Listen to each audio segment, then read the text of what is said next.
Hello, welcome. Dr. Sushma Singh this side. Today we are going to start block 5, comparative experience of development, unit 16, and we shall discuss about India today. Through the 4 blocks of book 1 of this course on sociology of development, we have familiarized with the concept growth and modernization, perspectives of development, as well as the alternative approaches to the mainstream development perspectives. We saw how social and human factors became incorporated in development discourse in the past few decades. The previous blocks, especially blocks 3 and 4, discussed the alternative development approaches that concentrate more on social and human aspects of development. As a continuation to this, block 5 discusses the development experiences of some of the countries across the world. We begin with a discussion of the development experiences of India. There is a tendency to look at countries as economies, and very often we view them as developed, developing, or underdeveloped. The process of economic development refers to per capita income achieved in a particular year. But if we take into account the meaning of the word development as a whole, then it becomes evident that the overall development of all sections of societies are not less important than economic growths. In other words, development should occur at both levels, economic and social. For instance, if we find that the per capita income has doubled in a particular country, but the basic problem like poverty, unemployment, or inequality remain more or less the same, then naturally the word development loses its real meaning. Therefore, economic development should be related to human development. When we talk of development in relation to social sector, we are in fact discussing development keeping in view the aspect of human development of all sectors of the population. The present unit analyzes the state of development retrospectively. It looks into the colonial, post-colonial, and current development policies of India. During the colonial period, India witnessed a retarded and stagnated state of economic development. Things started to change with the attainment of independence when India opted for a planned development.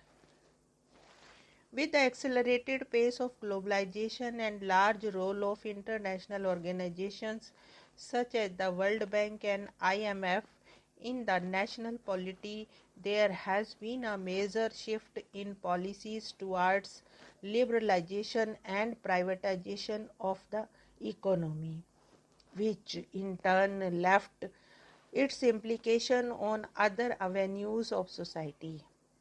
All these aspects are dealt with in detail in this unit. Now let us start the topic, the path of development.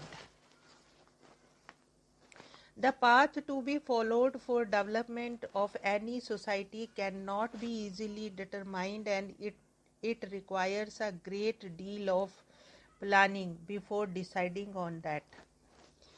In independent India, planning derives its objective from the directive principles of state policy as outlined in the Indian Constitution.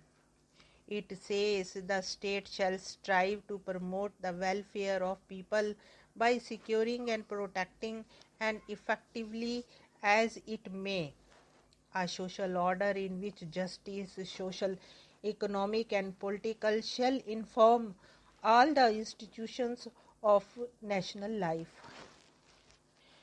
As it is evident from the above, a lot of planning is required to accompany any kind of development. In fact, planning itself means securing a particular objective or a set of objectives.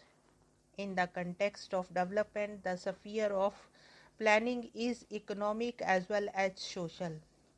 Though the Planning Commission was set up in 1950 to prepare the blueprint of development, India had started making preparations for it even before independence, when the governments were formed in various provinces in 1937 under Government of India Act 1935. Now let us discuss the formation of the Planning Commission.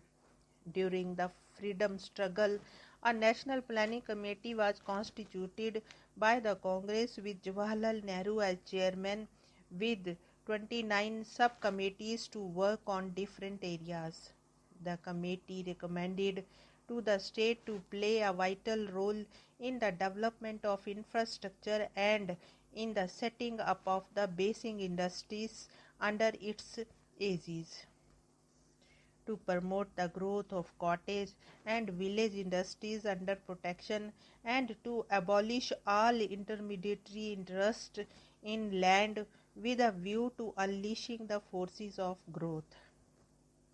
It hoped to raise national income by 2 to 3 times in a span of 10 years, with a view to provide a balanced diet having calorific value of 2400 to 2800 units to an adult worker, 30 yards of cloth per person, and housing with at least 100 square feet per capita.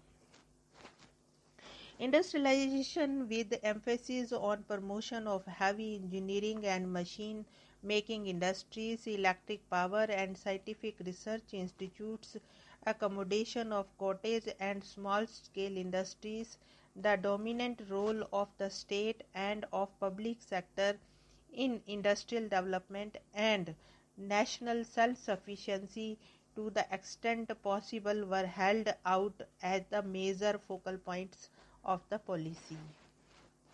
In order to achieve these objectives, 3 plans were submitted in 1944: the Bombay Plan, the People's Plan, and the Gandhian Plan.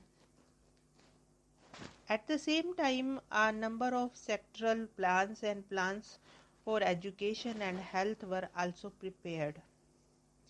In 1946, when the interim government was formed with Jawaharlal Nehru as its executive head, an advisory planning board was constituted with recommended the formation of a national planning commission. The Planning Commission was constituted on 15th March 1950 by a resolution of the Union Cabinet. The Commission was asked to prepare a blueprint of first 5-year plan as a model of development. Since then, a number of 5-year plans have been launched, keeping in mind the needs and resources of the country. Before highlighting the various strategies of the 5-year plans of development, let us analyze the situation at the time of independence in our next lecture. Here we want to close this lecture. Thanks for listening.